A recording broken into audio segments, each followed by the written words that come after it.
chose qui est importante de dire, c'est que nous écoutons la parole, on va dire on est béni, mais la chose essentielle que nous arrivons à placer le puzzle à sa place. Amen. Et qu'en sortant de là, nous comprenons exactement les pensées de Dieu. Et je crois certainement que ça va nous bénir à ce moment-là. Et comprendre les choses et le placer là où il le faut. Nous allons inviter le pasteur Joshua. Et puis nous allons prier pour lui. Les 39 ans aujourd'hui, 12 ans de mariage. Nous allons contribuer quand même en retour. Nous allons prier pour lui afin que Dieu puisse le bénir, le garder. Et nous invitons le pasteur Joshua si c'est possible. Et comme ça, nous allons prier pour lui, toute l'église ensemble. Merci Seigneur. Gloire à Jésus. Amen. Alléluia. Merci Seigneur. Nous allons baisser la tête. Seigneur Dieu Tout-Puissant, nous plaçons Seigneur notre frère entre tes mains, Papa. C'est un jour spécial, tu l'as protégé. 39 ans qu'il est là. Seigneur, 39 ans, tu lui as gardé, protégé. Et Seigneur Dieu, il n'y a rien qui se passe par le hasard. Il est là ce soir parmi nous. Et en retour, l'église de Rodrigue, Seigneur, nous voulons emmener notre contribution. Seigneur, que tu puisses le bénir, le garder. Seigneur, ainsi que son ministère, sa famille, son église. Seigneur, qu'il soit un instrument entre tes mains. Une symphonie d'adoration.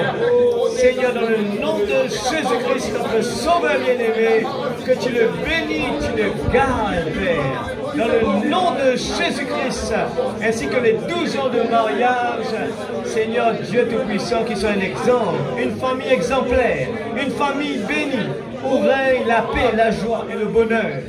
Seigneur, bénis sa maison, bénis son épouse, ses enfants, dans le nom de Jésus-Christ, notre Sauveur bien-aimé. Seigneur, nous comptons que sur toi, au nom de Jésus-Christ, notre Sauveur bien-aimé. Alléluia, que ton nom soit glorifié, que ton nom soit béni. Gloire à ton nom, Jésus. Merci, Seigneur. Amen. Gloire à Jésus. Le Seigneur est une symphonie. Amen.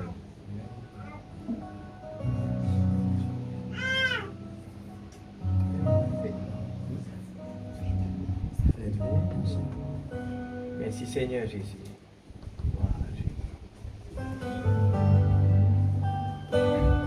Fais de moi un instrument d'adoration.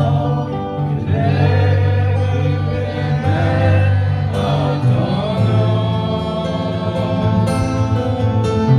Fais de moi un instrument d'adoration.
C'est le désir le plus cher de tout notre cœur. Amen, papa. Alléluia. Vraiment une symphonie d'adoration. Amen.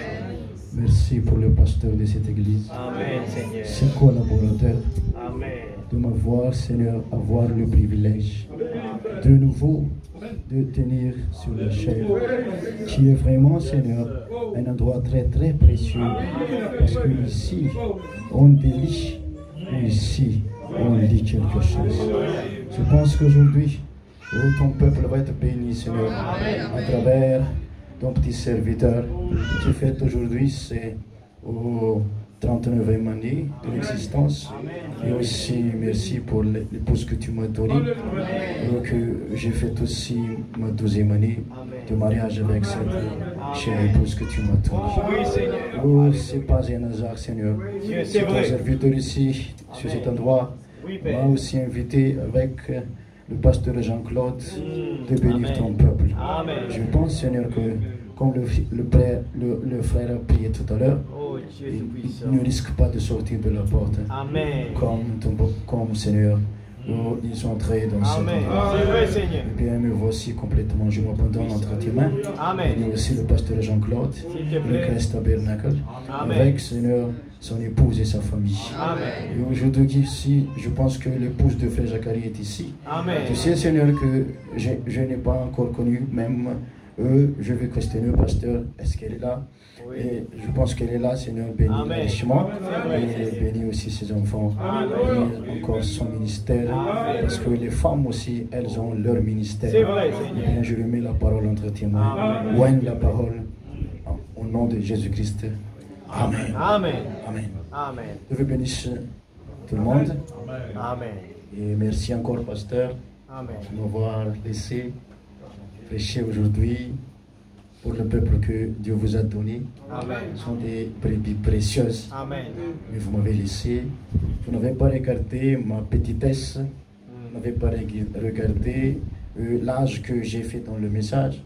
Mais vous m'avez donné le privilège. Je pense que c'est la reine. Amen. Mon frère. Je bénisse richement ma soeur. On s'est rencontrés même tout à l'heure, mais je n'étais pas encore vraiment sûr. Parce que après que vous et le frère Ruben ont parlé la dernière fois, et bien c'est après qu'il m'a dit, c'était l'épouse de frère Zacharie. Alors, je me suis dit, oh là là.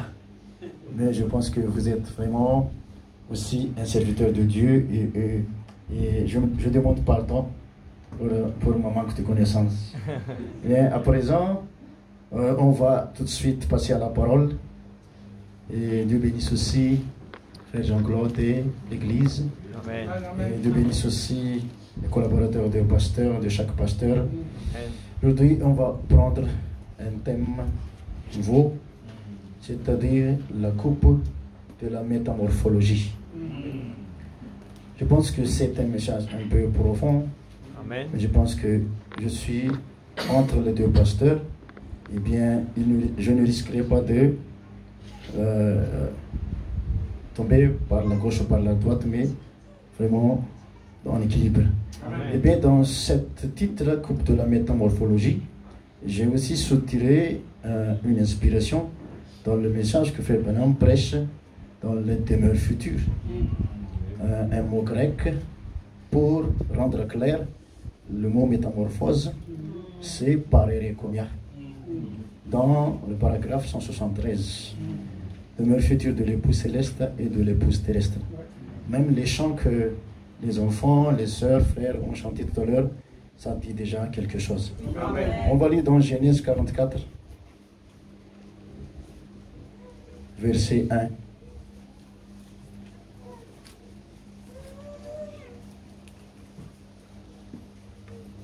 Au nom de Jésus-Christ, Joseph donna cet ordre à l'intendant de sa maison, remplis de vivres les sacs de ces gens, autant qu'ils en pourront porter, et mets l'argent de chacun à l'entrée de son sac.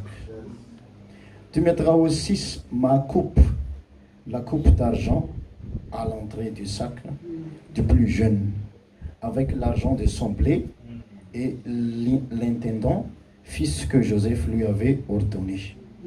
Et puis, on va passer au verset 5. N'avez-vous pas la coupe dans laquelle boit mon Seigneur et dont il se sert pour deviner? Vous avez mal fait d'agir ainsi. Amen. Eh bien, j'ai pas mis dans la chose que j'ai envoyée, frère Nat, mais on va lire quand même la chose qu'on a déjà lue, le tabernacle de Rois, chapitre 2, verset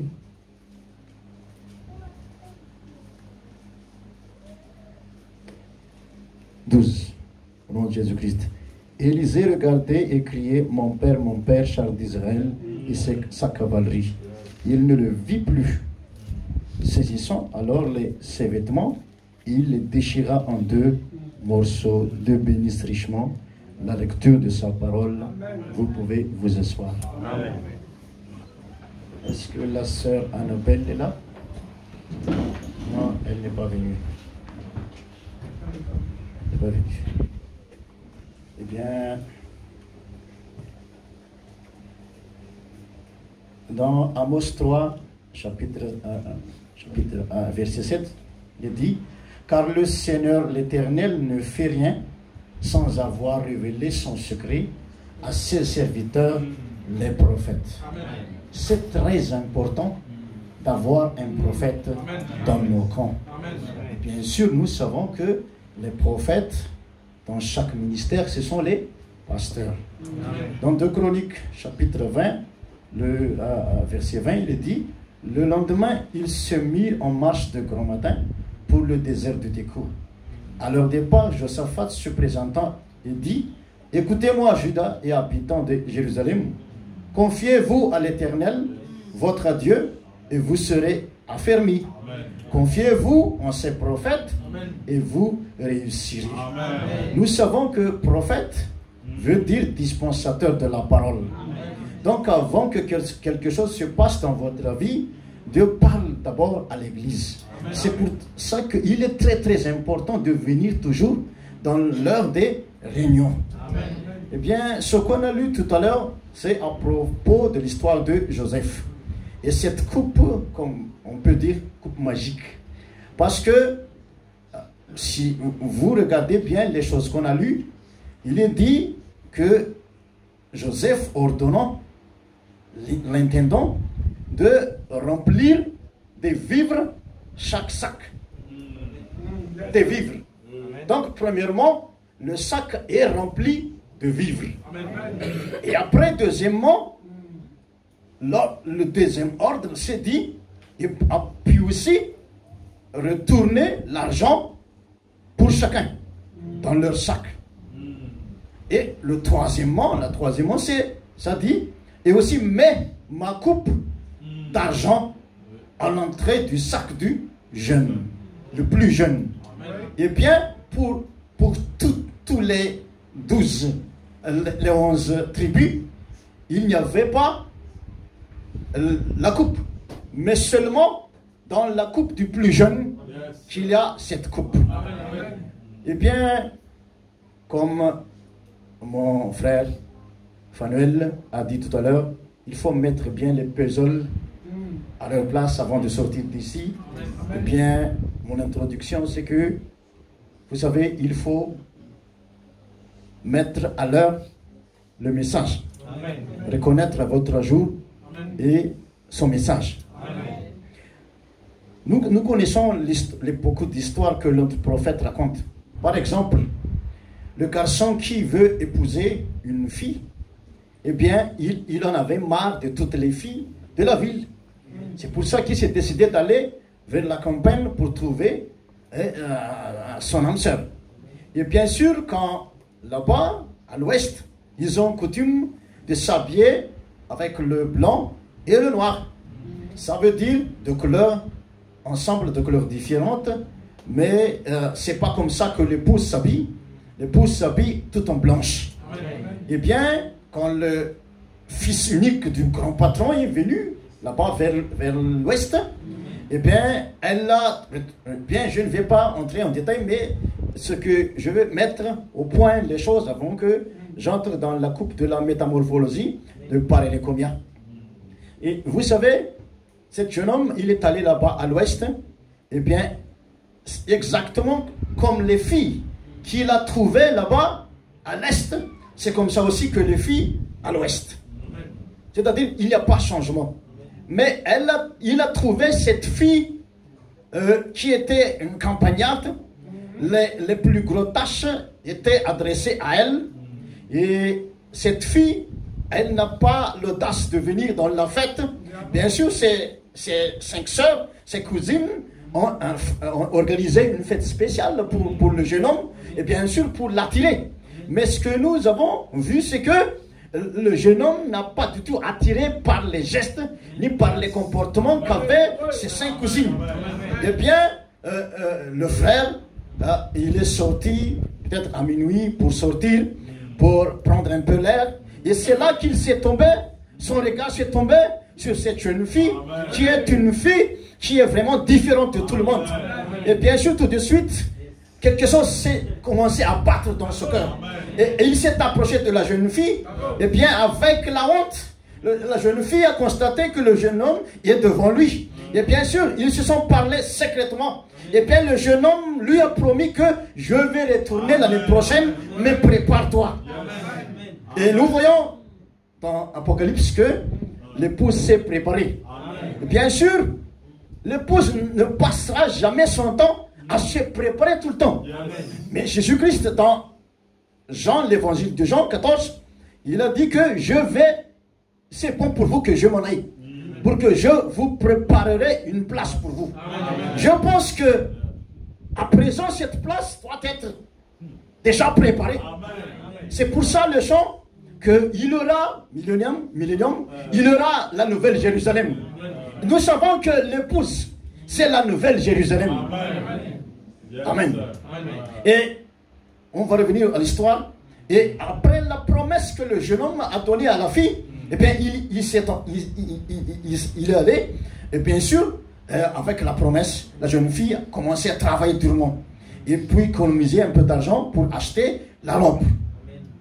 Et après que la robe, qu'elle a pu économiser de l'argent pour acheter cette robe, eh bien, elle a acheté la robe. Et puis, elle s'est habillée. Elle a attendu le moment que le jeune homme lui a déjà promis. Et bien sûr, ses cousines lui ont lancé des moqueries et tout ça, parce qu'elles pensent qu'un tel jeune homme n'épousera jamais une telle fille. Mais la jeune fille a déjà reçu la promesse dans son cœur. Et elle a cru à ce que la parole que le jeune homme lui a envoyée. Et bien sûr, elle attend avec patience. Et quand l'heure est arrivée où la promesse va être accomplie, et bien sûr, les jeunes filles se sont moquées. Mais justement, lors de cette moquerie, et bien sûr, le trottement des pattes des chevaux s'est fait entendre de loin. Et bien sûr, ses cousines, et bien sûr, avec les bouches bées. Mais le garçon est arrivé tout près de la porte. Et bien sûr, comment va-t-elle la geste de la jeune fille? En voyant que l'homme qui lui a promis de l'épouser est vraiment devant lui. Amen. Et bien sûr, Frère Branham dit que tous les travaux, tous les noms que donnait cette cousine, ces cousines, c'est fini tout ça. C'est fini tous les travaux.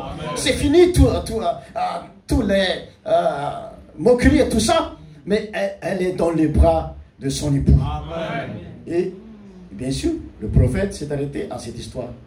Mais nous savons, frères et sœurs, que oui, c'est là que commencent toutes les choses que nous vivons à présent. Qu'est-ce qui s'est passé? Est-ce que vous avez demandé qu'est-ce qui s'est passé après qu'ils ont fait leur mariage? Eh bien, la jeune fille, elle est habitée dans la nouvelle maison que le jeune homme a préparée. Bien sûr, elle est devenue la reine. Bien, cette histoire, bien sûr, je vais passer à une autre histoire. À l'école d'art aussi, une fille et un garçon se sont donné promesse qu'ils vont se marier après que la fille va finir son école. Et bien sûr, elle est allée loin, à Vatican. Le jeune homme restait là-bas au coucher du soleil. Et bien sûr, la jeune fille commence à travailler, mais chaque vendredi ou le week-end, bien sûr, les jeunes qui lui ont accompagné, ils sortent toujours et ils font la fête. Parce que c'est ça la vie pour eux.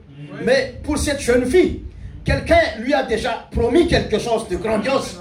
Et elle aussi, elle a déjà donné son cœur pour cet homme. Eh bien, elle reste très bien sage dans sa maison. Eh bien, après que l'école finit, elle se repose. Mais avant qu'elle se repose la nuit, elle monte sur une petite colline. Elle regarde vers le coucher du soleil. Et bien, elle pleurait. Et bien sûr, un vieux personne a remarqué cette geste. Pendant toute une année, cette jeune fille se comportait toujours comme ça. Eh bien, une question s'est posée en lui. Mais pourquoi cette jeune fille se comporte ainsi? Mais pas comme toutes les jeunes filles et comme tous les jeunes frères. Parce qu'aujourd'hui, j'ai remarqué qu'il y avait deux tourtereux, que moi, le pasteur, on les a vus. Et bien là-bas, quelque part dans les restaurants. Et cela, Frère Branham dit, cela me rappelle le mariage, le grand mariage entre l'époux et l'épouse un jour qui va se faire. Bien sûr, il n'y a pas de hasard avec Dieu. Et le vieux personne s'est approché de la jeune fille pour lui demander, mais pourquoi tu restes toujours ainsi avec ta jeunesse? Tu es très belle et tout ça, mais tes frères, tes soeurs, regarde comment ils se comportent. Mais c'est quoi le secret? Vous savez, vous avez des admirateurs en secret. Même ces gens qui vous disent du mal, ce sont vos admirateurs. Ils vous imitent quelque part. Je vais rester là. Mais il faut que je continue l'histoire. Eh bien, la jeune fille a répondu, vous avez vu, monsieur, pourquoi je me comporte ainsi?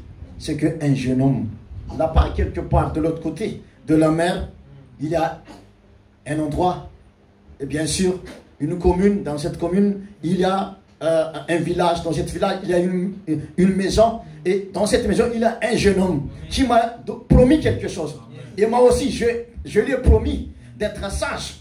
Parce qu'il m'a promis qu'il va construire une maison pour moi. Et après que mon étude sera terminée, eh bien, j'ai rêvé toujours que cet grand avion, avec ses gros ailes, va me prendre pour me ramener de l'autre côté de la mer et que je verrai mon homme débouté sur l'aéroport et que je serai dans ses bras et que nous nous marierons après. Mais est-ce que vous avez déjà questionné, vous questionnez, qu'est-ce qui s'est passé après que son étude est terminée et qu'elle a pris cet grand avion et puis s'est envolée vers l'autre côté de la mer et a vu son homme? Et bien, ils se sont mariés. Et comment était la vie qu'ils avaient? Là, c'est la deuxième histoire. Sambo, troisième histoire. Nous avons cet esclave, frères et sœurs. Et bien sûr, je vais connecter avec l'histoire de l'esclave qui était, malgré tout, au loin de sa famille. Mais il se comportait toujours en tant que fils de roi. Bien sûr, nous venons de l'éternité. Et nous descendons dans le temps. Bien sûr, nous n'avons pas ici. Nous sommes pèlerins ici. Nous n'avons pas ici vraiment notre maison. Mais nous avons une maison vraiment qui nous attend. Et je pense que cette maison est déjà ici présente en ce moment. Et c'est là déjà que l'épouse habite en ce moment. Pas dans ce corps, mais l'épouse déjà habitait dans cette ville, dans cette nouvelle ville, dans cette nouvelle cité que Jésus-Christ a préparé spécialement pour eux. C'est pour ça que nous ne sommes plus, nous ne vivons plus sur la terre, mais déjà dans le ciel. Et bien malgré tout, si on est si loin de notre vraie habitation, de l'autre côté, et bien sûr comportons vraiment en tant que fils de roi et fille de roi, frères et sœurs. Parce qu'un jour, nous savons l'histoire qu'un acheteur d'esclaves est venu pour acheter un esclave sur un endroit. Et bien, quand ils se sont rencontrés, et bien, le vendeur lui a dit, choisis l'esclave que tu veux acheter. Et bien sûr, on doit toujours acheter le meilleur, n'est-ce pas? Et il a regardez où ses yeux ont tombé sur cet esclave. Qui est un esclave qui est différent de tous les autres. Vous savez, vous êtes différent de tous les autres. Quand l'ange est descendu en 63, nous avons déjà parlé de cela. Votre pasteur a déjà prêché cela. Et nous avons remarqué qu'il y avait 6 anges. Et ces 6 étaient là. Mais le prophète n'a pas mis de valeur sur eux. Mais seulement sur le seul ange, c'était un ange céleste qui a bombé cet os comme ça. Et nous voyons que c'est comme ça que cet esclave se comportait. Il bombait cet os comme ça. Et il encourage ses soeurs. Il encourage ses frères. Eh bien, ayez courage, ayez confiance. Un jour, nous allons quitter cet endroit. Un jour, nous rentrerons chez nous. Et bien sûr, avec ces paroles de consolation. Vous savez, c'est comme ça que le message doit être prêché, dit notre prophète. Eh bien, arrêtez de condamner les gens, de culpabiliser les gens. Parce que ce que nous donnons aux gens, c'est cela qu'ils vont devenir. Si vous disiez toujours à votre enfant que tu n'es qu'un moins que rien, eh bien, il va devenir. Si vous disiez à votre femme que tu es une épouse ingrate ou tu es une épouse qui est incapable, et bien sûr, elle va le devenir. Vous savez, avec la puissance que Dieu nous a donnée, en Éden, Adam, Dieu donnait le pouvoir que Adam donne des noms à toutes les bêtes qui s'y trouvaient. Et bien sûr, quand Adam m'a dit, eh bien tu t'appelles lion à partir d'aujourd'hui. Dieu a répondu dans le ciel, Amen. C'est Dieu qui a dit Amen. Il faut répéter cette histoire. Il faut revivre cette histoire. À présent, il faut que Dieu dise Amen à toutes les choses que nous pensons, à toutes les choses que nous disons. Bombe les torches. Et bien sûr, on va revenir à l'histoire. Eh bien, on doit toujours acheter le meilleur, n'est-ce pas? Et bien sûr, l'acheteur a voulu acheter. Mais le vendeur a dit non, c'est pas vendable celui-ci. Et l'autre personne a dit, mais pourquoi? Est-ce qu'il est différent de tous les autres esclaves? Est-ce qu'il n'est plus esclave? Non, il est esclave. Est-ce que vous l'habillez autrement? Non, il s'habille comme tous les esclaves. Mais pourquoi vous ne pouvez pas me le vendre alors? Eh bien, la personne a répondu, vous savez, je me questionnais toujours pourquoi cette personne se comporte ainsi. Jusqu'à ce qu'un jour, j'ai eu la révélation que c'était un fils de roi dans son pays natal. Et malgré tout, il est aussi éloigné de son pays natal. Dans sa pensée, la pensée est déjà descendue. Dans sa pensée, il pense toujours être le fils de roi. C'est pour ça qu'il ne courbe jamais sa tête, mais il encourage les autres. C'est comme ça le Saint-Esprit dans les pasteurs. Vous savez, nous buvons dans la même coupe. Nous affrontons les mêmes problèmes. Nous affrontons les mêmes démons qui se sont battus à Michel dans le ciel et qui ont descendu sur la terre. Et ces mêmes démons, le prophète dit que Dieu enlève l'homme, mais l'esprit continue son travail. Satan imite ce que Dieu fait. Satan aussi enlève l'homme, mais l'esprit continue à faire son travail. C'est là que une réflexion doit venir à l'épouse. Vous savez, nous sommes comme ces petits-enfants. Tous les démons sont ici. Mais ils ne sont pas encore conscients de la présence de ces démons. Les démons sont là. Mais au fur et à mesure qu'elles grandissent, les enfants commencent à connaître quelque chose. Les démons sont toujours là. Et bien sûr, ils ont étudié le comportement des hommes. C'est pour ça que aujourd'hui on peut dire que l'enfer est sur la terre. Mais à vrai dire, l'enfer était toujours sur la terre. Mais c'est là que la révélation nous est venue. Ce sont les mêmes démons. Mais attention, ce sont aussi le même Saint-Esprit qui les a déjà battus dans le ciel, qui se trouve dans l'épouse à présent.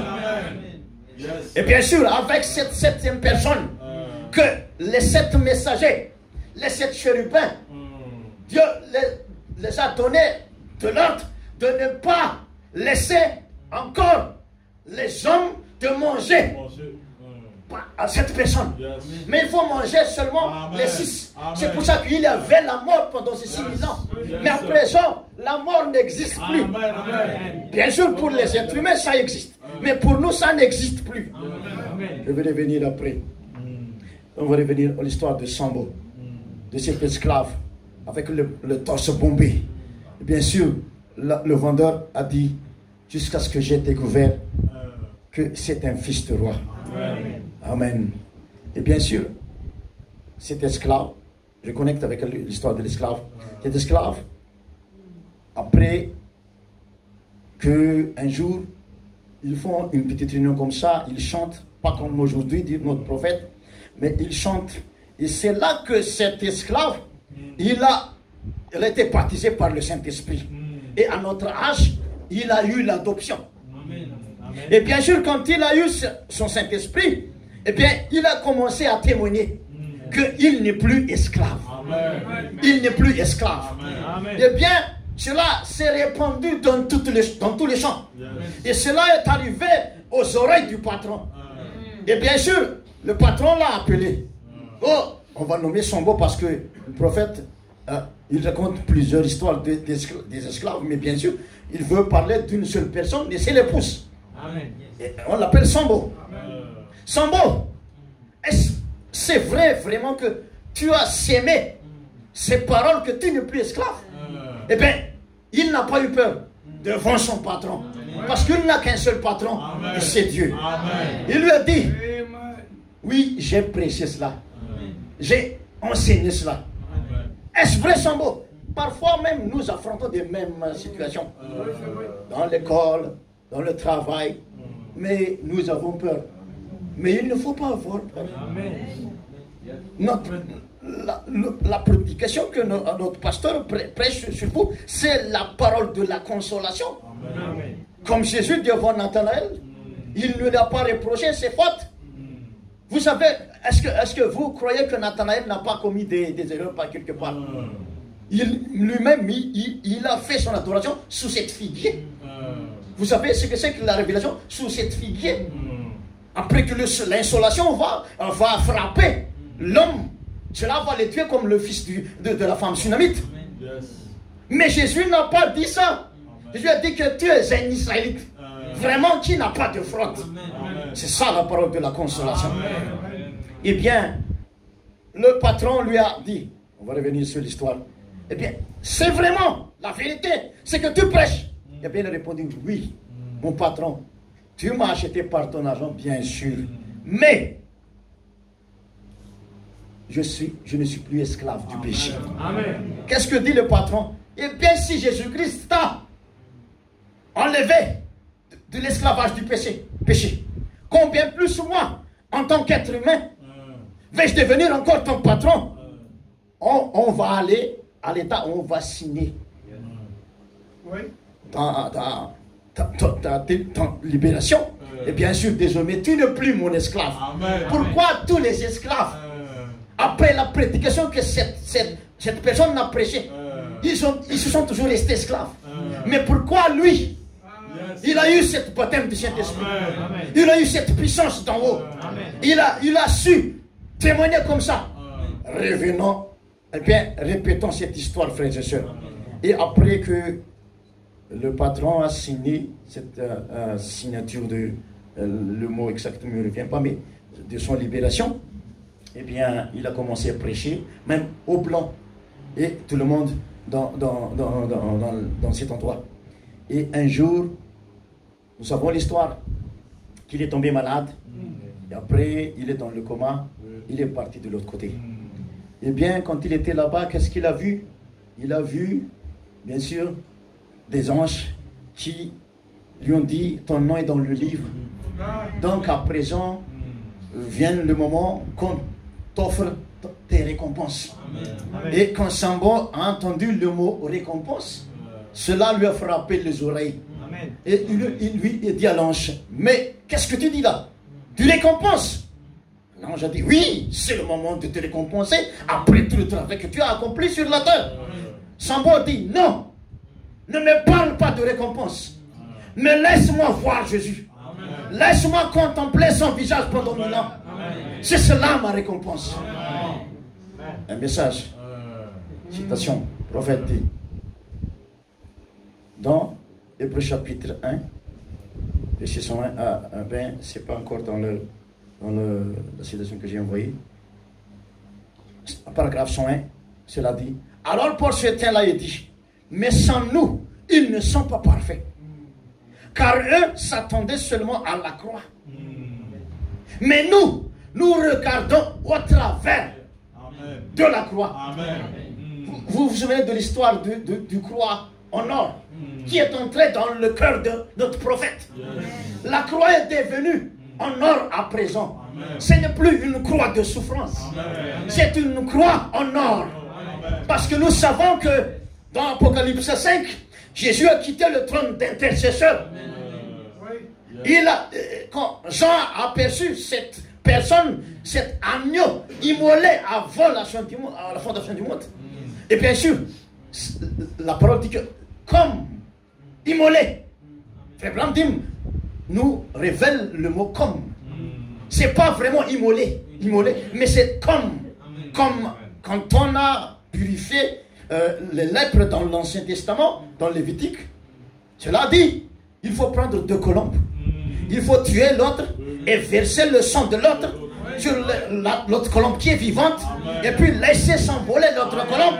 Et lui, il s'écrit partout, Saint, Saint l'Éternel.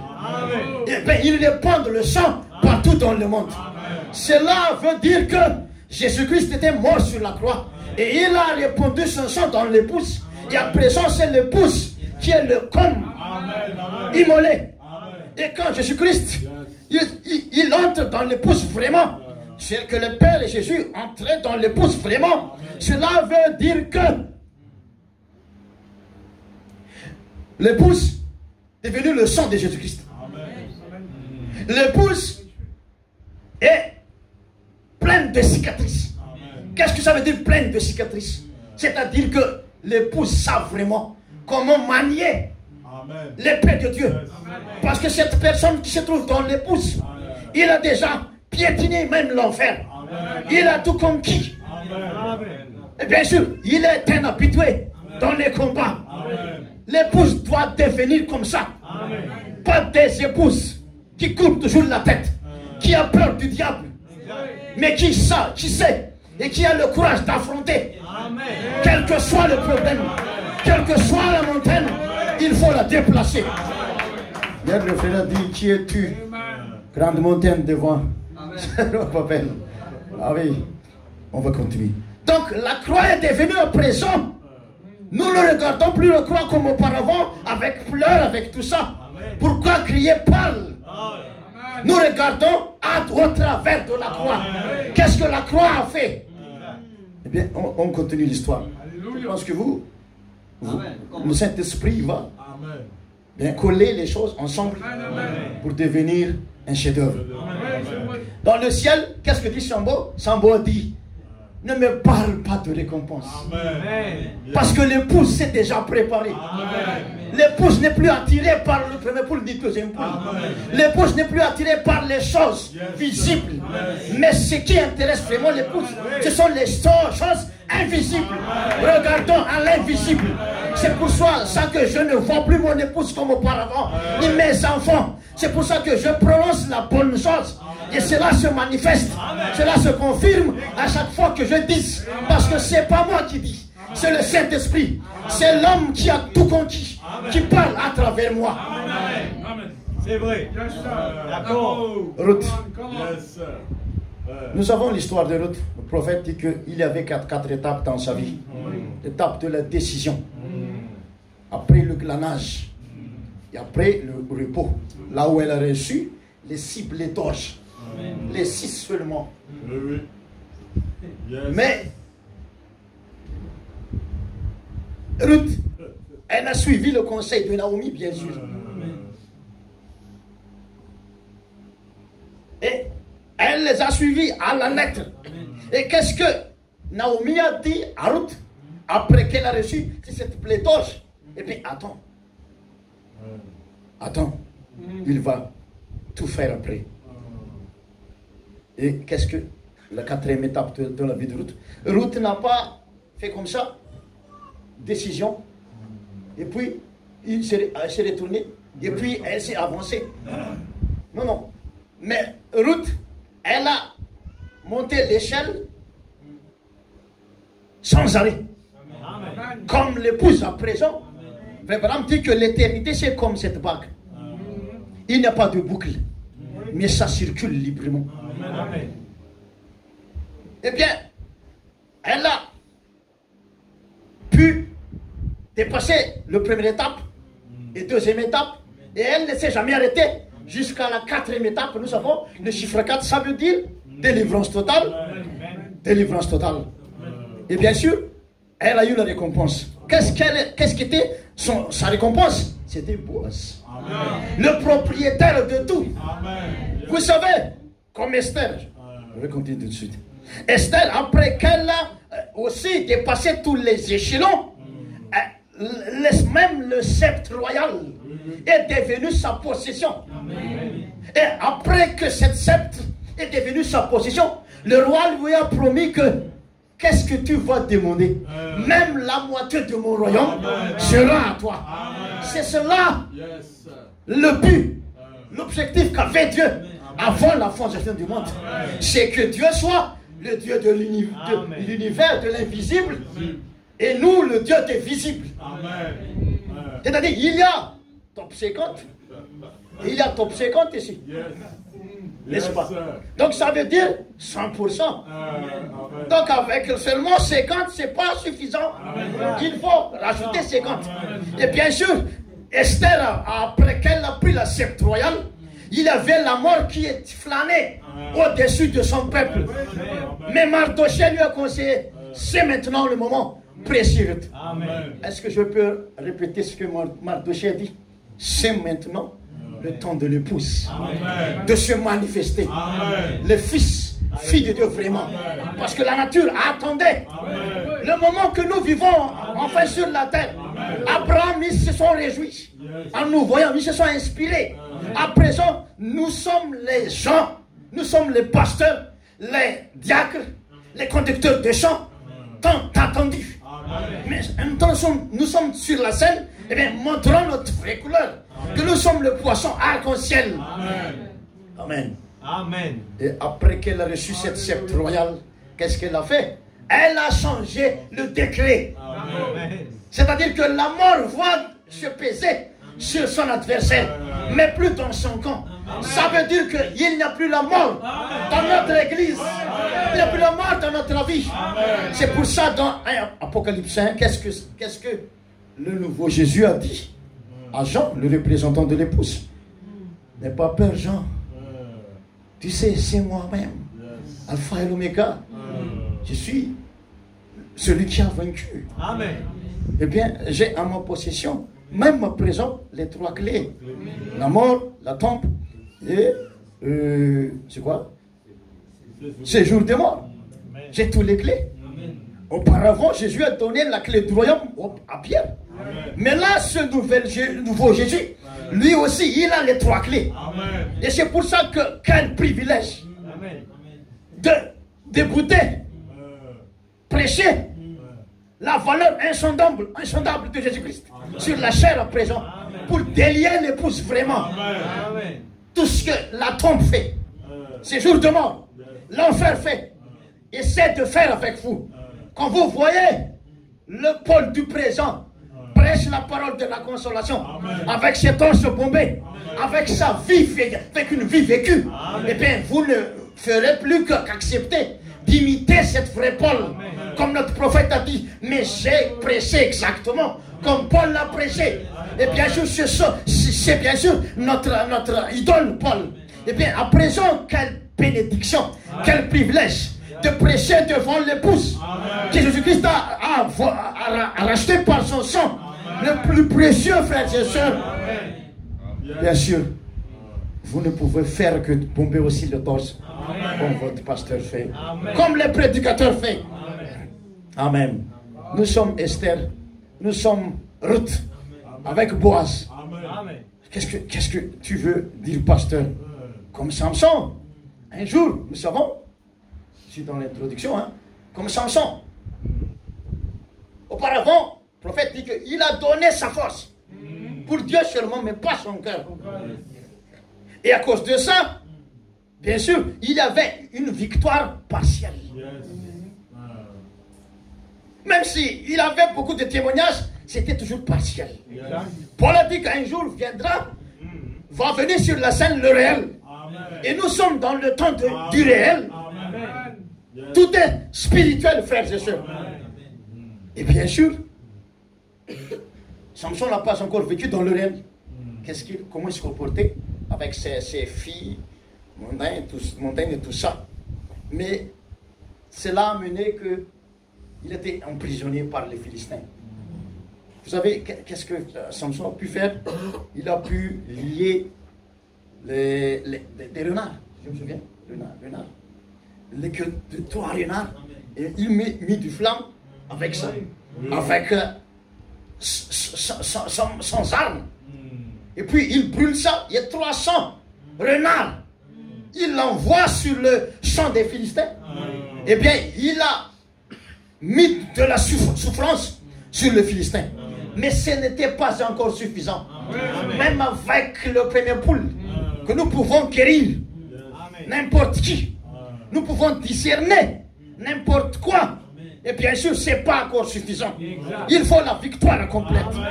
Eh bien, les Philistins ont pensé quand ils ont capturé Samson que c'est fini Samson.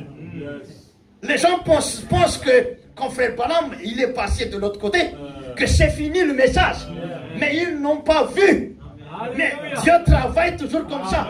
Il envoie un introducteur ou comment dire, un dispensateur de la parole, comme il a envoyé Adam, et après Adam doit se reproduire comme Adam. Mais nous voyons que dans frère Balaam c'était le 3e Adam. Et bien sûr, il faut envoyer la parole, il faut trouver seulement les cœurs correspondants pour recevoir cette parole, pour vivifier cette parole, comme cette parole était dans notre prophète. Et les gens pensent que c'est fini le message. Mais Satan constate à présent, aperçoit à présent.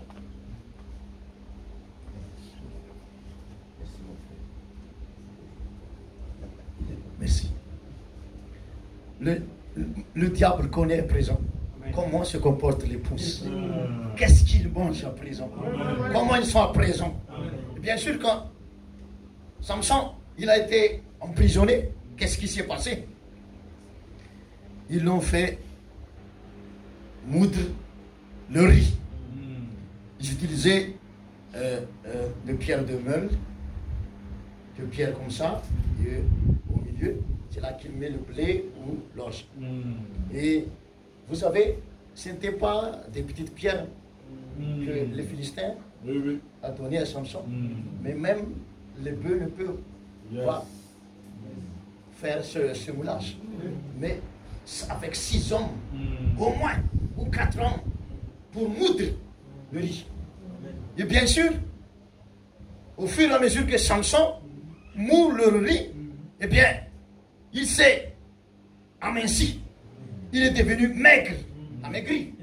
Mais les gens ne savent pas que Samson, lors de ce travail dur qu'il accomplit, il commence à entrer en lui. Amen. Comme j'ai prêché à l'île Maurice la puissance de la concentration.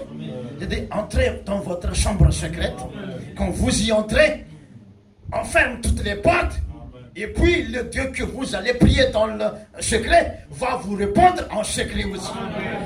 Les gens ne savent pas quand ils ont organisé cette grande fête pour se moquer seulement du message de l'homme, pour se moquer seulement du prophète.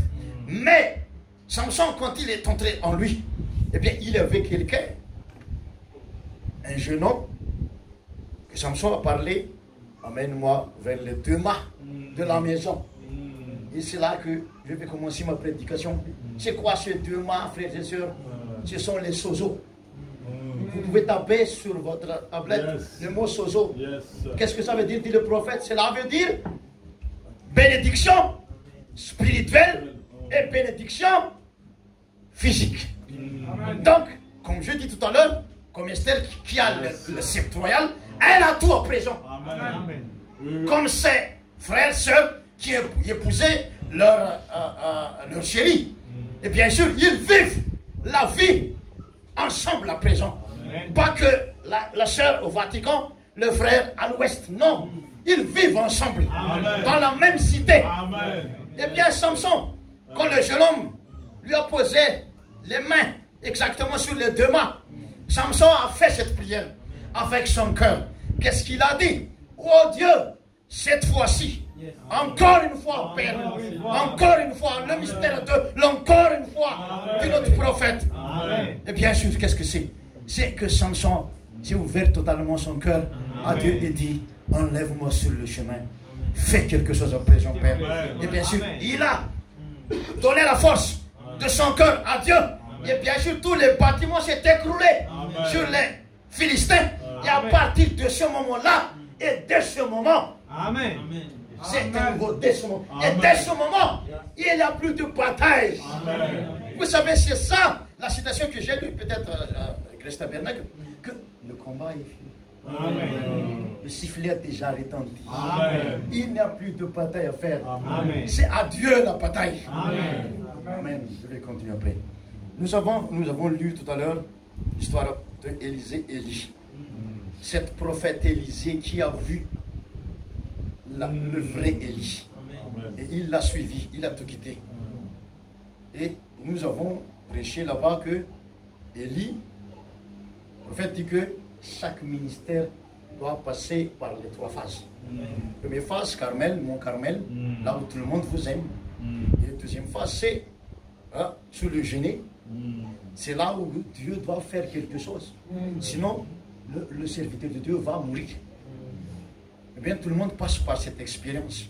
Amen. Comme le prophète dit que le pasteur, chaque lundi, ils doivent se reposer. C'est ça le ministère de la femme. C'est un ministère.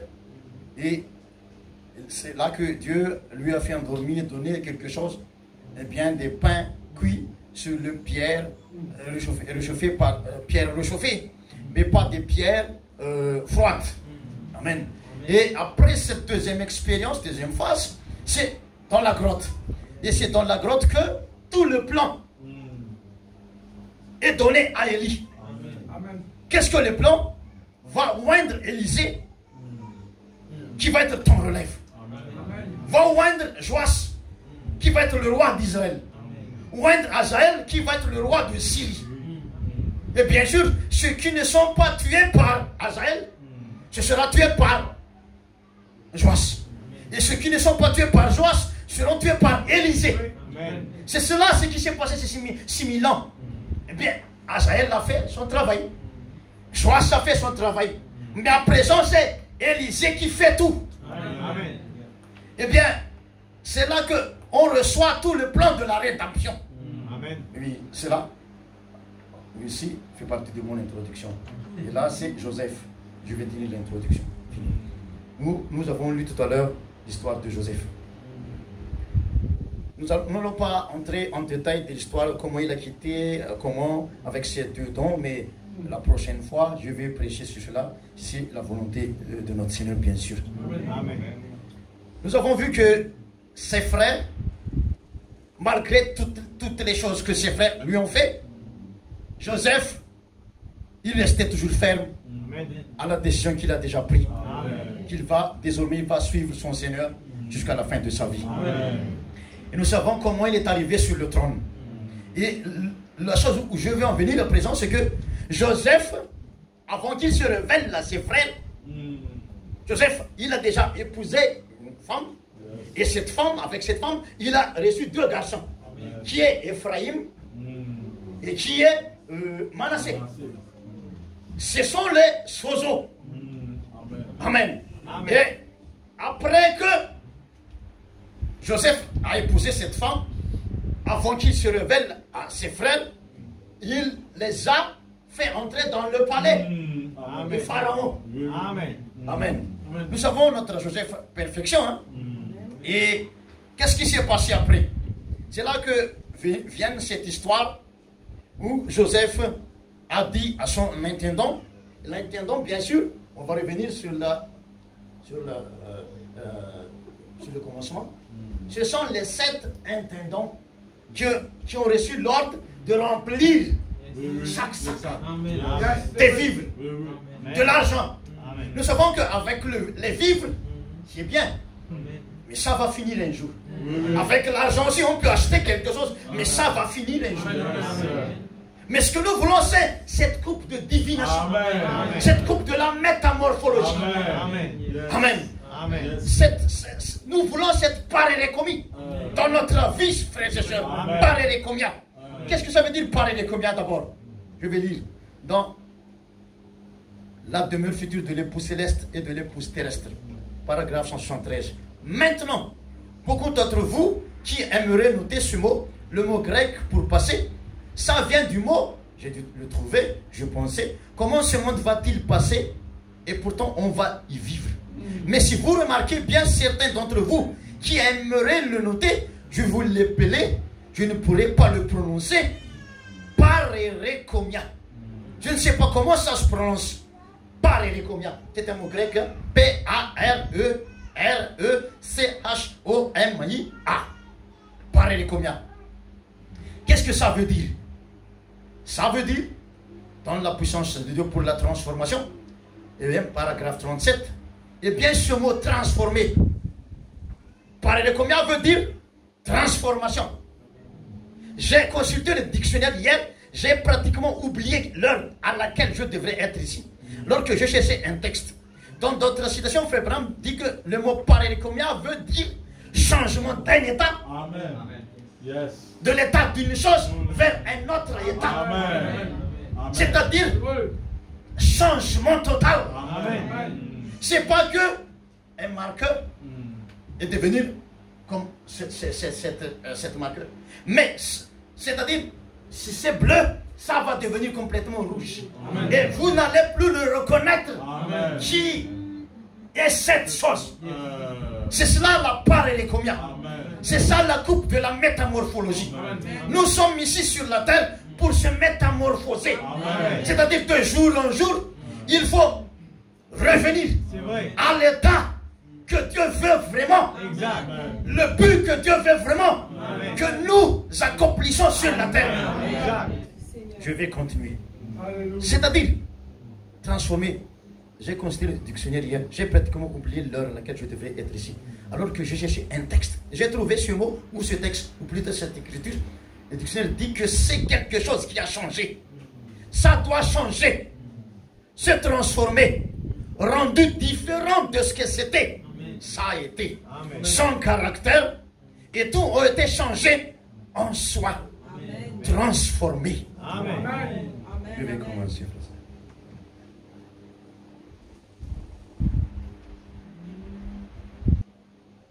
Nous pouvons constater, percevoir la transformation de notre Joseph. Amen. Fils de son père avec ses frères. Et comment était la métamorphologie? La métamorphose qui s'est passée dans sa vie. Jusqu'à devenir au sommet de tout le monde entier. Il est devenu le bras droit de Pharaon. Nous savons la récompense pour l'épouse qui sont vainqueurs en ces temps de la fin, qui se sont déjà préparés. Je ne vais pas vous dire que vous êtes encore dans l'étape de la préparation. Non, vous êtes déjà préparés. Il faut vous dire, il faut vous prononcer cette parole de consolation pour vous dire que vous êtes déjà préparés. Mais qu'est-ce que ce pasteur veut dire par ces choses? Quand on m'a donné les noms, nous ne savons pas. Est-ce que le lion a tout de suite a compris son langage? Quand nous dressons notre chien, est-ce que quand il vient la première fois qu'il vient à notre maison, nous lui donnons le nom de Chita? Est-ce que tout de suite il va comprendre que c'est son nom? Il faut répéter. Il faut répéter. C'est pour ça que Paul a dit, il est bon pour vous que j'écrive ou je répète la même chose. Un jour, un évangéliste est venu prêcher dans l'église comme ça. Il a répété le message de la repentance. Chaque soirée. Repentez-vous. Repentez-vous. Et pendant 7 jours à peu près, eh bien, l'ancien de l'église s'est approché et lui a questionné, est-ce que vous n'avez pas d'autre message que la repentance, pasteur? Qu'est-ce que le pasteur répond? Et bien sûr, j'ai d'autres messages. Mais après que vous vous répondez, eh bien, je vais vous enseigner. Nous savons que Melchizedek, après qu'Abraham a combattu et abattu les 5 ennemis, amen. Eh bien, il a rencontré vraiment Melchizedek. Et bien sûr, qu'est-ce que Melchizedek? Est-ce que Melchizedek a prêché la parole? Est-ce qu'il a prêché l'évangile? Non. Il n'a pas prêché, mais il a enseigné. Je vais vous lire ça dans la prochaine réunion. Il a enseigné. C'est pour ça que le ministère de l'enseignement, c'est vraiment aussi nécessaire en ces derniers temps, frères et sœurs. Parce que l'enseignement met l'église dans la position. Ça mène l'église plus profondément dans la parole. Amen. Amen. On va revenir. Et il faut répéter le nom. Répétez le nom. Par exemple, si on va changer le nom de ce petit garçon tout mignon, comment tu t'appelles? Caleb. Alors, Josué, Caleb, ils sont ensemble. Amen. Ce sont des nourritures pour nous, n'est-ce pas? C'est Anakit. Ah oui. Donc je ne vais plus changer son nom. Mais disons qu'il n'est pas encore appelé Caleb. Mais il s'appelait Nimrod. Amen. Amen. Et nous voulons lui donner le nouveau nom Caleb. Amen. Bon, si on va prononcer que tu ne t'appelles, désormais tu ne vas plus t'appeler Caleb, mais Nimrod. C'est cela que je veux. Ou tu ne vas plus t'appeler Nimrod, mais Caleb. Il ne va pas tout de suite comprendre son nouveau nom. Il faut le répéter. C'est pour ça qu'il faut répéter. L'enseignement, la prédication, il faut répéter. Donc quand le pasteur répète la même chose, c'est Dieu. Amen. Parce que vous n'avez pas compris pour la première fois. Il faut répéter. Amen. Et si vous n'avez pas encore compris, il va répéter. Amen. Ne blâme pas le pasteur, c'est pas lui. Amen. Il est sous contrôle du Saint-Esprit. Amen. Exact. Et nous savons que la vie de Joseph, c'est là que j'ai parlé tout à l'heure. Eh bien, après toutes les étapes qu'il a pu franchir dans sa vie, il est devenu le pratoire. Et c'est là la place de l'épouse. Nous sommes le pratoire. Amen. Parce que nous avons combattu. Jésus a combattu et il a vaincu. Amen. Et il se repose en nous. Eh bien, je vais commencer par Matthieu 13. Quand nous lisons cette parabole, que le Fils de l'homme, il a sémé des bonnes semences. Amen. Et après que les semeurs des bonnes semences ont sémé, ils se sont endormis. Et un autre semeur a sémé sur cette même terre. Et bien, après que le riz et je me souviens pas, le riz et la mauvaise semence, la bonne semence et la mauvaise semence. Après que les deux se sont poussés et germés ensemble, eh bien, les semeurs ont constaté que, mais pourquoi il a des mauvaises semences sur la même terre? Et il a demandé au propriétaire, est-ce que tu veux que nous les enlevons? Eh bien, le propriétaire dit non, pas encore. Un jour viendra. Amen. Vient le moment de la moisson. Amen. Et vous allez, premièrement, moissonner les mauvaises semences, leurs fruits, et puis les brûler. Amen. Et puis, vous allez moissonner les bonnes semences et vous les amener dans le grenier. Amen.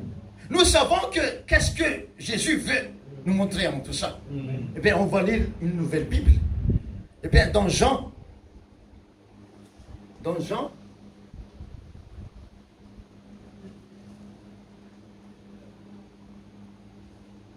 je dis, Jean 12,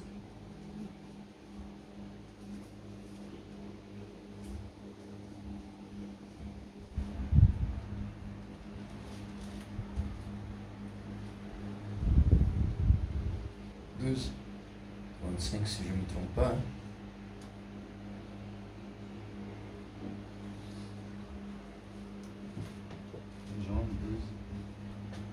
Le chapitre 32. Il a dit, et moi quand j'aurai été élevé de la terre, j'attirerai tous les hommes à moi. Amen. Donc quand Jésus quitte la terre, amen, il va attirer tout le monde à lui. Amen. Dans Jean chapitre 11, l'histoire de Lazare, où Thomas a dit,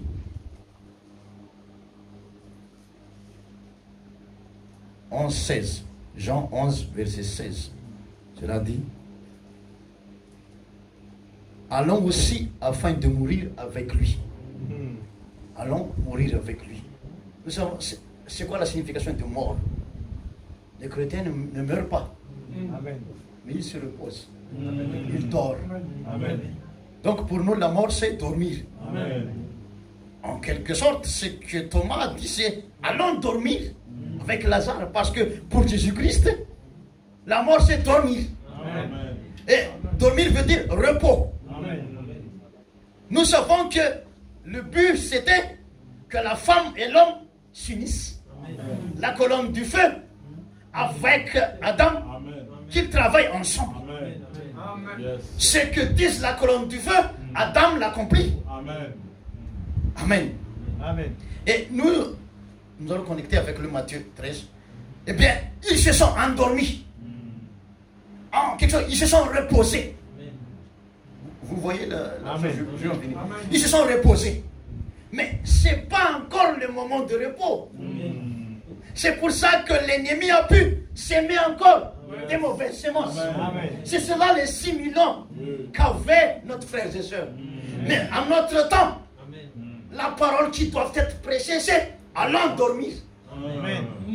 Reposons-nous. Ce n'est plus notre bataille. C'est quelqu'un qui a combattu, qui a vaincu, qui veut vivre à travers nous. Donc nous pouvons dormir. Allons dormir, frères et sœurs. Mais ne plus travailler. Parce que c'est plus le temps de travailler, ni se battre. Ce n'est ni par la force, ni par la puissance, mais par mon esprit. J'ai dit tout à l'heure, c'est changement vraiment. Pareil comme il y a. C'est-à-dire, Bible noire qui va devenir Bible marron. Nous pouvons voir l'histoire dans Jean 9, cet aveugle dès naissance. Nous allons voir la métamorphose. Nous allons voir la part et les combien dans sa vie. Eh bien, c'est Jésus qui s'est approché de lui. Parce que c'est Dieu toujours qui cherche les pécheurs. Amen. Et quand il l'a trouvé, qu'est-ce que tu veux que je fasse pour toi? L'épouse doit parler comme ça. Amen. Le pasteur m'a dit, qu'est-ce que vous voulez, l'église, que je fasse pour vous? Amen. Eh bien, tu veux être guéri? Bien sûr. Dans ce monde plein, Frère Branham dit, ce monde tohu bohu, il se cache des vestiges. Et ces vestiges, bien sûr, il faut le soleil, la lumière correspondante pour que ces vestiges puissent se manifester. Ces vestiges ne peuvent pas être manifestés ou sortir du ténèbre sans la lumière correspondante.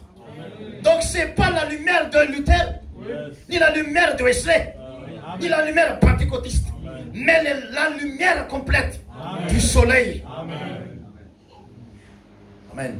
Amen. Et nous regardons l'histoire de cet aveugle. Totalement, il était dans le ténèbre total. Un jour, le pasteur m'a amené visiter le... Comment ça s'appelle?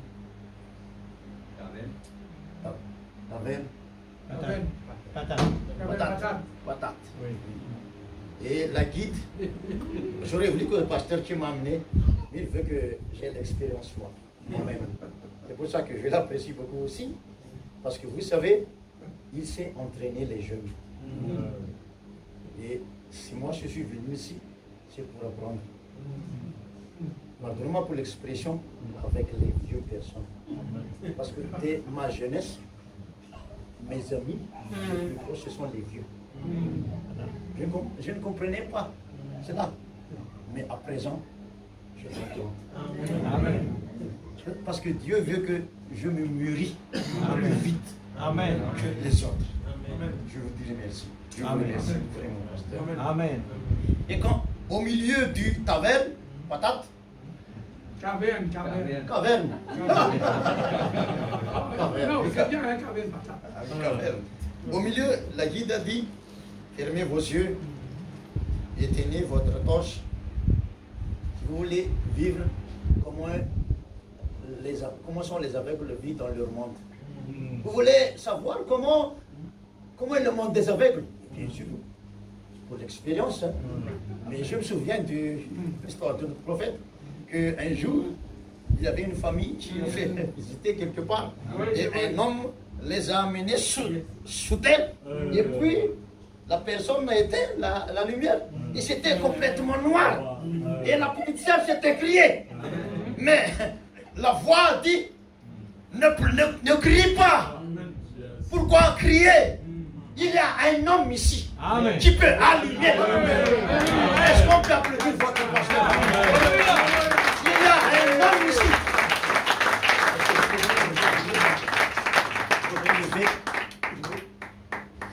Sur votre place même. Est-ce qu'on peut applaudir ce pasteur? Il y a deux hommes ici qui peuvent allumer la lumière. Parfois, il faut un peu d'exercice. Et au milieu de tout ça, la guide dit, ouvre vos yeux à présent. Et quand on a ouvert nos yeux, c'était vraiment ténèbres qu'on peut prendre par la main comme ça. Donc c'est comme ça que l'aveugle vit. Amen. Et cette personne, dans Jean chapitre 9, c'était comme ça qu'il vivait. Mais la grâce était tombée sur lui. Dieu a vu avant la fondation du monde la souffrance qu'avait cet aveugle. C'est pour ça qu'il l'a cherché. Et quand il s'est approché de lui, qu'est-ce qu'il a fait? Tu veux que je te guérisse? Bien sûr, il faut devenir comme des enfants. Si on veut savoir ou vivre le vrai royaume du présent. Et bien sûr, il n'a pas, bien sûr, messieurs, il n'a pas encore reconnu l'homme. Et Jésus, il a, comment dire, craché par terre. Regardez la façon dont Jésus guérit les gens. Il crache. Une grande personne qui crache. Vous savez, c'est pas un petit crachat. Il faut faire chercher la sauce. Et puis,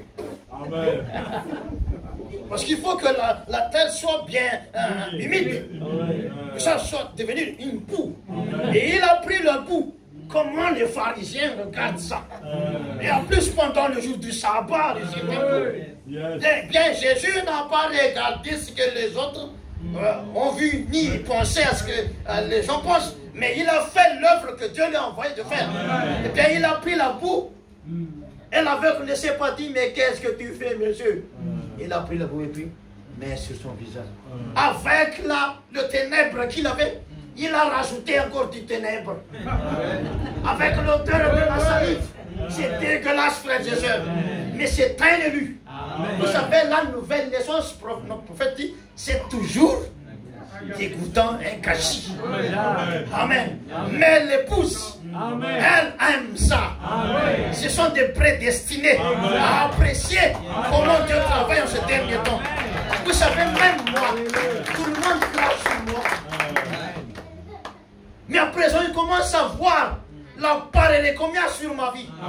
Ils commencent à retenir leur crachat. Ils commencent à se cracher sur eux-mêmes. C'est ça le but. Amen. Que les gens voient cette parole, combien cette transformation, cette métamorphologie sur votre vie. Et bien après, qu'est-ce que Dieu a dit? On va te laver. Siloé, c'est un peu loin pour un aveugle. Mais c'est comme ça que Jésus travaillait.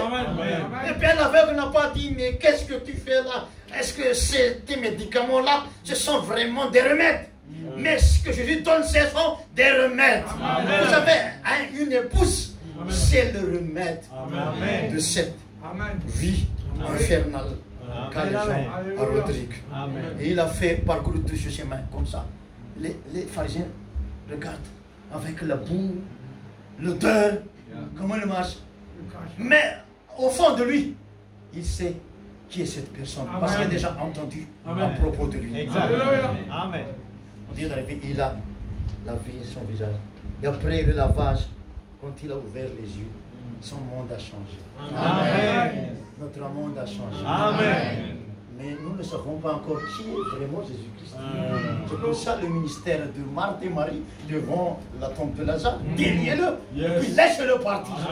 C'est cela, le but de notre ministère. Amen. Et après qu'il a ouvert les yeux, eh bien, tout le monde a constaté, a vu que cette personne, c'était vraiment l'aveugle. C'était le commencement de la métamorphologie dans sa vie. Amen. Et bien, quand il a ouvert les yeux, il a glorifié Dieu en voyant le soleil, la lune. Alors c'est comme ça le soleil. Les gens qui ont vu le soleil, mais qu'est-ce qu'il y a de bon sur le soleil? Qu'est-ce qu'il y a de bon sur la lune et les étoiles? Amen. Mais pour lui, c'est un nouveau monde. Amen. Eh bien, les pharisiens se sont demandé, est-ce vraiment lui? Vous savez, c'est cela le but. Que tout le monde va dire un jour, c'est vraiment le frère de Christ, ça.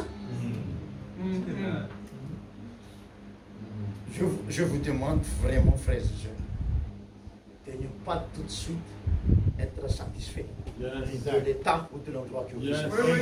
Amen. Si vous êtes déjà satisfait, vous n'allez plus avancer. Avec le ministère grand, comme ça, de Grâce Tabernacle, qui sont des grands ministères que vous avez. Et bien sûr, c'est le Saint-Esprit qui parle à travers moi. Ce n'est pas le jeune homme, mais c'est le Saint-Esprit. Ne dites pas encore, on est satisfait. Parce que sinon, l'Église va s'arrêter là. Mais allons atteindre le but vraiment. Le pourquoi.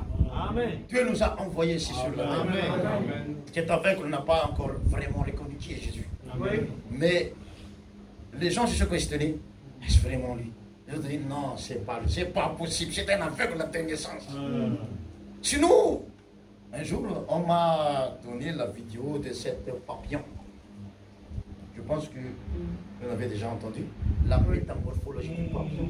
C'est un œuf, une sémence, qui se transforme en chenille, vert, et puis ça se transforme en chenille, et puis ça se transforme en papillon. Il y a ces processus que cette semence doit passer. Amen. Peut-être que vous êtes sur le stade de la parélécomia ou avec la coupe de la métamorphologie que vous tenez entre vos mains, que vous êtes encore sur le stade chenille. Et tout le monde vous dit que est-ce que cette personne va avoir des ailes un jour? Mais on va lire le message, ce que dit le prophète. Il dit dans la puissance de Dieu pour la transformation, paragraphe 64. Et tout était sous contrôle pour se reproduire selon son espèce. Maintenant, rappelez-vous, pour se reproduire, quand il met la semence en terre, la semence ne peut germer que par la puissance de vie qui est en elle, qui la transforme d'une semence en une plante ou en quoi que ce soit. Sa puissance de transformation. Eh bien, Dieu a placé la semence là avec les potentialités qui feront qu'elle sera ce qu'il avait dit qu'elle serait. Et aussi longtemps qu'elle resterait dans sa propre catégorie, elle serait exactement ce que Dieu avait dit qu'elle serait. Il faut rester dans la catégorie que Dieu a voulu que nous soyons. Amen. Cela devait être ainsi. Parce qu'il l'avait créé ainsi. Amen. Il avait fait un canal. De sorte que tout ce qui reste dans son canal, dans la ligne de sa parole, produira exactement ce que sa parole avait dit qu'elle produirait. Amen. Elle ne peut pas bouger de là si c'est canalisé de manière parfaitement exacte. Vous savez, c'est ça le ministère des pasteurs. C'est de canaliser vraiment l'épouse pour qu'elle reste sur le canal, sur l'autoroute que Dieu a voulu que l'épouse marche avec le pas du rythme de la parole. Ayant ayant tout confié à son propre fils, ayant ainsi confié tout à son propre fils, pour qu'il en soit ainsi. Vous savez, Dieu a donné l'ordre toujours à son fils, qui est le vrai Jésus-Christ. Amen. Amen. Nous savons que Jésus-Christ n'est pas le Jésus-Christ avec la robe rouge, mais c'était la personne qui se trouve en lui. Amen. Cette personne qui a pris le livre et qui est descendue et qui vit dans l'épouse à présent. Amen. Amen. Amen. Et qu'est-ce que dit? Tout est bon. Ainsi, je vais me reposer. Amen. Et chacune de ces semences a en elle la puissance de se transformer en l'espèce que je désire qu'elle soit. Est-ce que vous êtes dans l'espèce que Dieu désire que vous soyez? À présent, il doit en être ainsi, car j'ai mis dans chaque semence la puissance de transformation pour qu'elle se métamorphose selon ses potentialités. Donc, qu'elle se métamorphose pour devenir ce que je veux qu'elle soit. Alléluia. Donc, où en êtes-vous à présent sur la métamorphologie? Parce que quand nous constatons la vie de Joseph, il a traversé beaucoup de problèmes, vous savez. C'est ça la métamorphologie sur sa vie, afin qu'il puisse atteindre le sommet dans sa vie, l'atteinte maximale pour devenir le roi. Amen. L'apporteur de la vie pour le monde entier, afin d'éviter la famine spirituelle en son époque. À présent, la famine spirituelle de notre époque. Est-ce qu'il y a un Joseph dans la salle? En vous, il a cette puissance. C'est pour ça que Dieu se repose en ce temps de la fin. Il se repose en vous. Il se repose en nous. Comment? Il faut que nous dormons. Il faut la mort pour produire la vie. Même si c'est dégueulasse, c'est un gâchis la nouvelle naissance. Et bien sûr, il faut que nous naissons vraiment comme Dieu veut que nous naissons. Amen, amen. Et on va continuer. Donc, tourner le regard vers Jésus. Donc, il faut que je dise quelque chose avant. Nous avons lu l'histoire de Joseph alors, où il a donné l'ordre à ses intendants de remplir le sac, de vivre, et puis donner l'argent à chaque personne, mais seulement cette coupe, qui est une coupe spéciale dans le dernier fils. Amen. Benjamin, bien sûr. Amen. Et Joseph a fait exprès de mettre cette coupe dans le sac de Joseph, dans le sac de Benjamin. Et il a dit qu'après qu'il part très très loin, eh bien, je vais mettre, comment dire, une frontière. Ils ne vont pas dépasser la frontière, cette ligne de démarcation après leur retour. Mais laisse-les retourner là où ils veulent.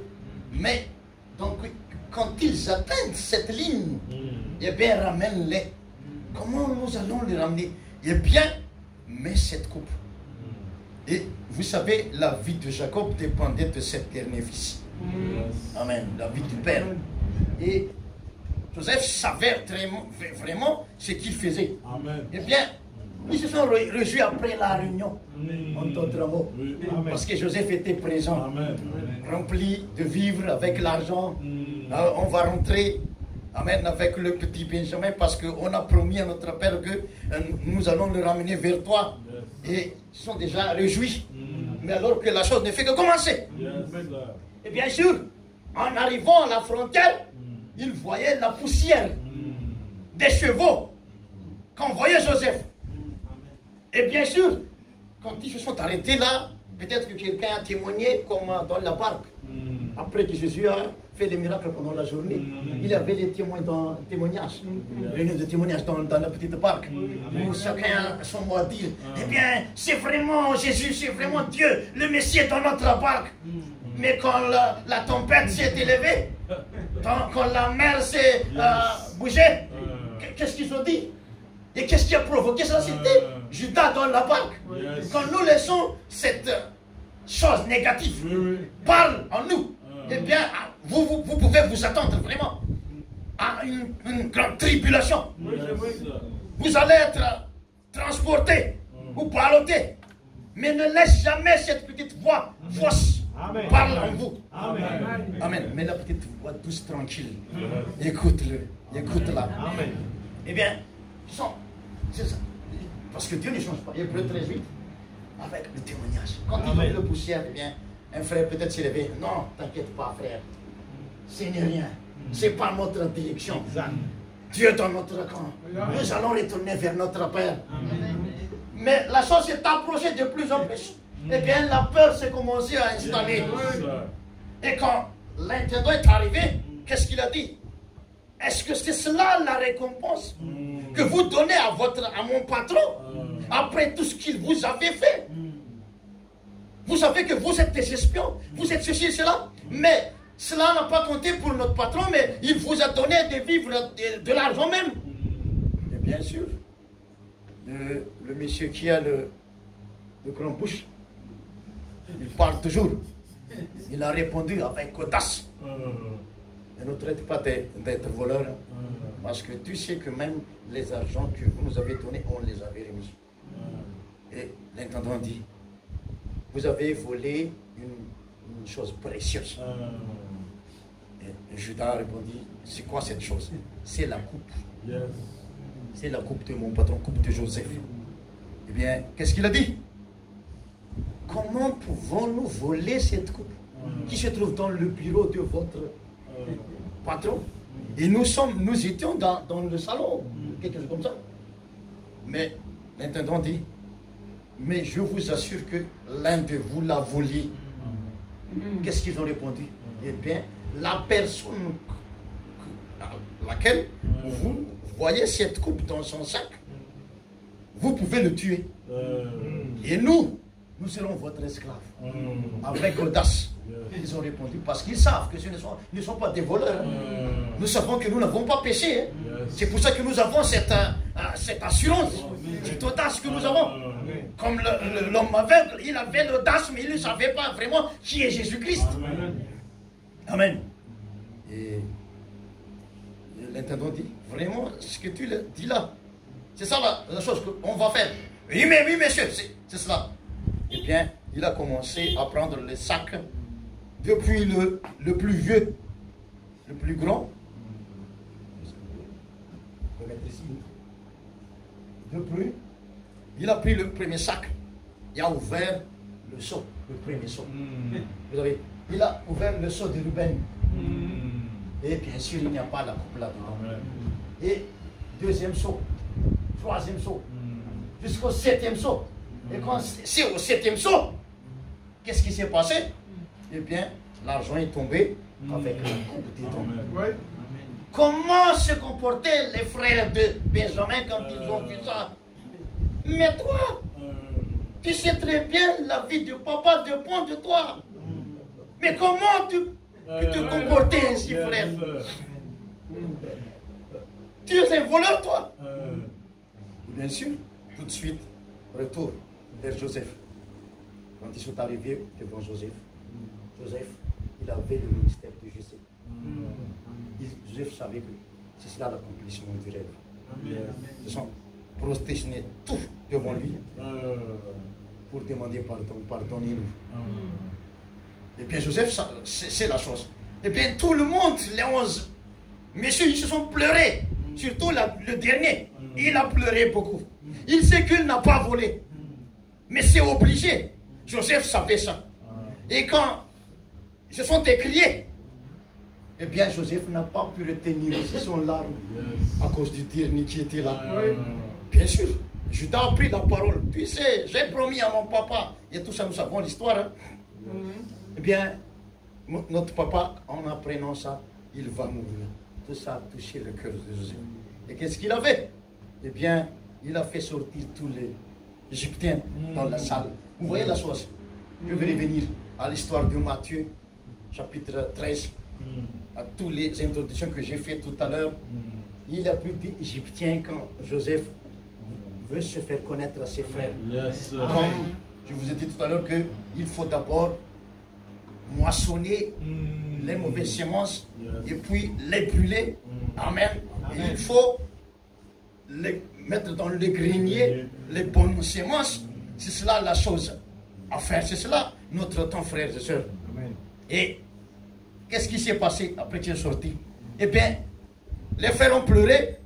Joseph aussi a pleuré. Mais qu'est-ce qui se passe dans cette salle? Après que les frères pleurent, Joseph s'arrête. Après Joseph pleure, il s'arrête. Il avait une, comment dire, pleurs successives dans la salle. Vous savez, c'est là que Joseph s'est révélé complètement que je suis votre frère. Amen. Pourquoi? À cause de cette coupe de ta divination.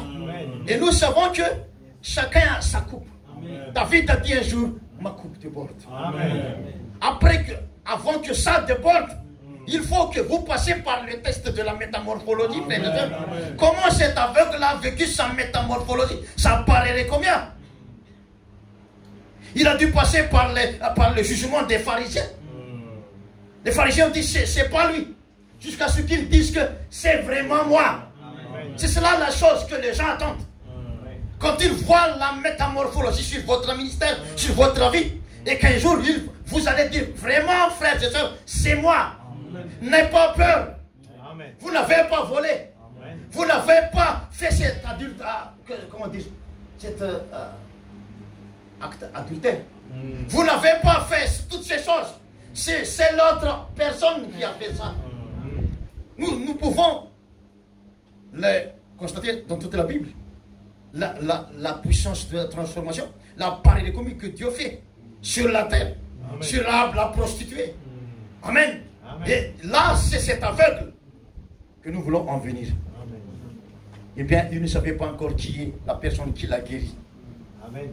Mais il doit passer par ce test pour voir vraiment jusqu'où il va tenir. Amen.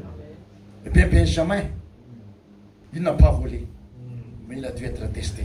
Amen. Et nous sommes le Benjamin de l'époque. Amen. Amen. La coupe est dans notre sac. Amen. Avec cette coupe, réjouissez, frères et sœurs.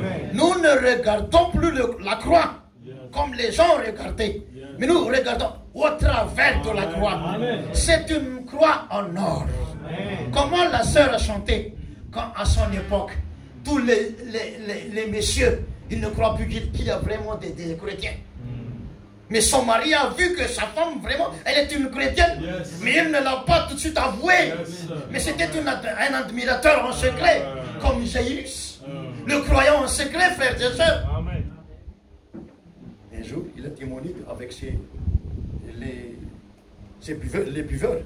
Il a dit que je trouve encore une vraie chrétienne dans la maison. Nous pouvons la tester. Yes. Nous n'avons pas les gestes de notre voisin.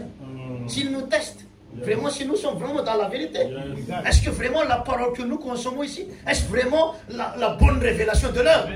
Si c'est vraiment la bonne révélation de l'heure, ça va se produire selon son espèce, frères et sœurs. Vous savez, être pasteur, c'est difficile. Avec la consécration, prière, comment vont les frères? Pourquoi cette frère est toujours comme ça? Cette sœur, pourquoi cet enfant, ces jeunes? Amen. Amen. Il faut donner la bonne chose. Amen. Aussi au pasteur. Amen. Eh bien, qu'est-ce qui s'est passé? Eh bien, ils ont mené ses amis à la maison et il a fait semblant d'être ivre. Et la sœur, avec son ministère, vous avez les femmes aussi. Vous avez votre ministère. Peut-être que vous avez remarqué la façon dont je parle du ministère de la femme. Vous prêchez dans la cuisine. Votre prédication se constate sur sa personne, sur la table. Amen. Et là, je remercie les sœurs. Elles prêchent très bien. Elles ne prêchent pas par leur bouche. À travers la prédication du pasteur, ça devient vie en eux. Amen. Ah oui, vous n'avez pas la révélation. Ses soeurs, en allant au marché, c'est quoi la bonne chose pour que mes enfants, mon mari, soient toujours en bonne santé? C'est la révélation. C'est pour ça que vous êtes vraiment en bonne santé. Vous avez de la force. Regardez un peu le frère Christo. Ça, c'est la révélation, ça. Et moi-même, vous savez, quand je vais rentrer, eh bien, il ne faut plus me connaître. Parce qu'il y avait une puissante transformation. L'appareil est commis, c'est bien. Commencez aussi dans mon corps. Hier, j'ai dit à la soeur, elle est comme frère Loubanza, mais elle prépare aussi les choses à la Loubanza. Bien sûr, je ne blâme pas le frère, non. C'est juste à cause de la ressemblance. Hier, avant ça, la chose qu'ils ont dit, c'est que il faut que je mange bien pour que je prêche bien le mercredi. Donc il faut lundi manger bien. Et bien sûr, j'ai mangé. Depuis mon arrivée, la sœur José, avec ces révélations, ces nouvelles révélations journalières, qu'est-ce que tu peux faire que prier? Merci Seigneur pour la nouvelle révélation de cette grande ministère que tu m'as fait aussi rencontrer sur mon chemin. Amen. C'est pour ça que la sœur merci frère. Merci sœur. Et bien sûr, on va terminer dans un instant. Qu'est-ce qui s'est passé? J'étais aveugle. Eh bien, après ce test de la métamorphologie, eh bien, je suis approché de lui. Après qu'il a tout enduré, là, il va avoir des ailes vraiment. Si avant qu'il ne connaissait pas Jésus, il avait déjà cette audace, cette assurance. Combien plus quand il l'a rencontré face à face. Quand les deux tickets se sont réunis. Quand l'homme et Dieu, amen, se sont réunis. Amen. Quand l'épouse terrestre rencontre avec l'épouse céleste. Quand le septième ange céleste rencontre le septième ange terrestre. Quand les deux bouffent vraiment se rencontrent. Eh bien, vous avez déjà des ailes. Il faut les voir seulement. Et vous allez vous envoler vraiment. Il faut que je termine parce que peut-être que mon temps est terminé. Il faut que je lis le prophète. Je pense que vous comprenez avec mon français, mon pauvre français, la chose. Mais la chose correcte, c'est que vous comprenez la chose. C'est cela. Le but de Dieu. On va lire, tourner le regard vers Jésus. Savez-vous ce qu'est le don de guérison? Paragraphe 185. Vous voyez, vous libérez simplement votre foi. Quand nous chantons, on libère. Est-ce que nous savons vraiment ce que nous chantons? Est-ce que nous l'appliquons dans notre vie? Quand il y a problème, est-ce que nous croyons vraiment? Est-ce que nous ne faisons pas quelque chose? Nous essayons de réfléchir. Comment cette chose? Comment on va délier cette chose? Non. Arrêtez de réfléchir. Dormez-vous. C'est cela que dit Thomas. Allons dormir. Qu'est-ce qu'il dit? Vous libérez seulement votre foi pour prier pour quelqu'un. Le don de guérison, ce n'est que ça. Chaque ministre devrait en avoir. Tout le monde devrait avoir le don de guérison. Donc, ce n'est pas seulement les ministres qui ont le don de guérison. Quand on parle de guérison, ne l'arrête pas, ne le limite pas seulement sur la guérison de notre corps. Mais nous recevons ces derniers temps la totalité du sozo. Donc, nous pouvons dire sozo à notre femme, sozo à notre enfant, sozo à tout le monde, à la famille, sozo dans l'église. Parce que chaque ministre devrait en avoir. Et tout le monde devrait avoir le don de guérison. Tout le monde. Vous voyez, la puissance qui vous guérit se trouve en vous. Le Saint-Esprit, vous n'avez qu'à la laisser simplement se manifester. Dans 2 Corinthiens 5,16, ainsi dès maintenant, nous ne connaissons personne selon la chair. Nous avons connu Christ selon la chair. Maintenant, nous ne connaissons plus de cette manière. 17. Si quelqu'un est en Christ, il est une nouvelle créature. Les choses anciennes sont passées. Voici toutes choses sont devenues nouvelles. Apocalypse 21,5. Et celui qui était assis sur le trône dit: voici, je fais toutes choses nouvelles. Il dit: écris, car ces paroles sont certaines et véritables. Toutes choses sont nouvelles. Amen. Je vais lire parce que j'ai vu le nom de l'église, Genèse 35:7. Il bâtit là un hôtel. Il appela celui El Bethel, car c'est là que Dieu s'était révélé à lui lorsqu'il fut son frère. Amen. Amen.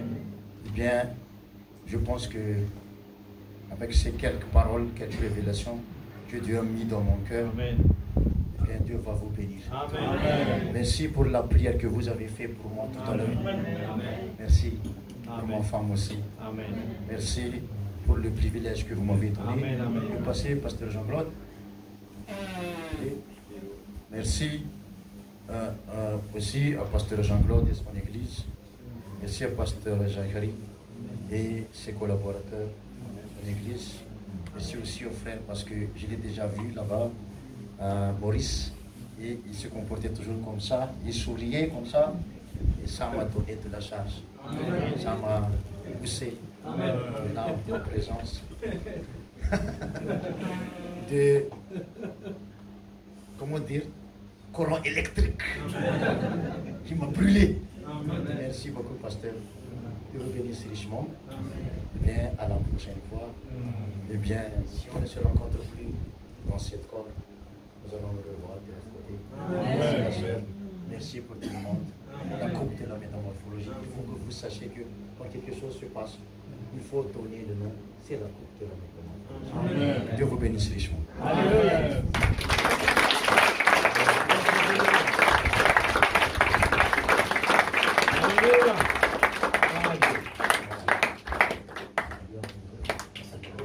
Merci Seigneur. Voilà, Jésus.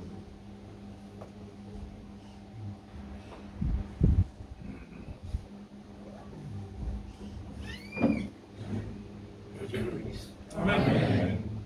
Antoine? Amen. Amen. Amen. Amen. Et l'atmosphère. Amen. Amen.